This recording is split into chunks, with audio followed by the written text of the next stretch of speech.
ঋতু পরিবর্তনের ফলে পটুয়াখালীতে বাড়ছে শিশুদের ঠান্ডাজনিত রোগ।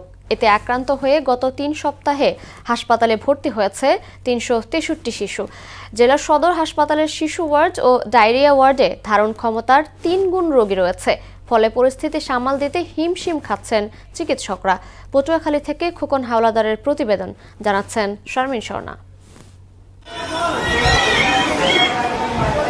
আবহাওয়ার হঠাৎ পরিবর্তনের ফলে পটুয়াখালী সহ উপকূলীয় অঞ্চলে ব্যাপকভাবে দেখা দিয়েছে শিশুদের শ্বাসকষ্ট, নিউমোনিয়া ও ডায়রিয়ার মতো রোগ। পটুয়াখালী মেডিকেল কলেজ হাসপাতালের শিশু ওয়ার্ডের ৪০টি বেডের বিপরীতে ভর্তি রয়েছে ১২০ শিশু। এক বেডে সেবা নিচ্ছে ২ থেকে ৪ জন শিশু। গরমের জন্য শিশুরা অসুস্থ হয়ে পড়ছে, আবার এই গাদাগাদি অনেক জনগণ আসতেছে, মা বাবা আত্মীয় স্বজন অনেকে এসে ভিড় করতেছে। একটা বেডে ৩ জন ৪ জন রোগী দেয়।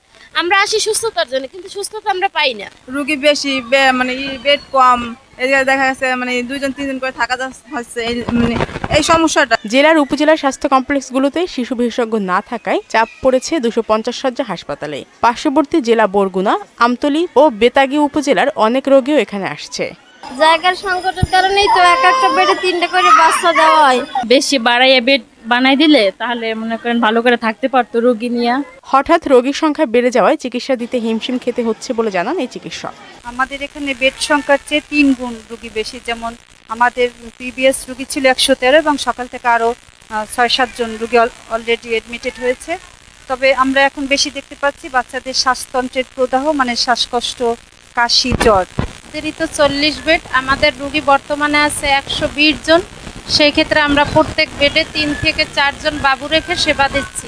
আর হাসপাতালের তত্ত্বাবধায়ক জানালেন, শয্যা সংখ্যার কয়েক গুণ বেশি রোগী চিকিৎসা নিচ্ছে। আমাদের ৫০০ বেডের যে মেডিকেল কলেজ হাসপাতাল সেটা এখনো আমরা চালু করতে পারি নাই। তাই সেই ২৫০ শয্যার মধ্যে আমাদের শিশু রোগীদের জন্য ৪০টি বেড নির্ধারিত, কিন্তু আমাদের বছরের অধিকাংশ সময় বেডের চেয়ে রোগী বেশি থাকে, যেটা বর্তমানে প্রায় ৩ গুণ।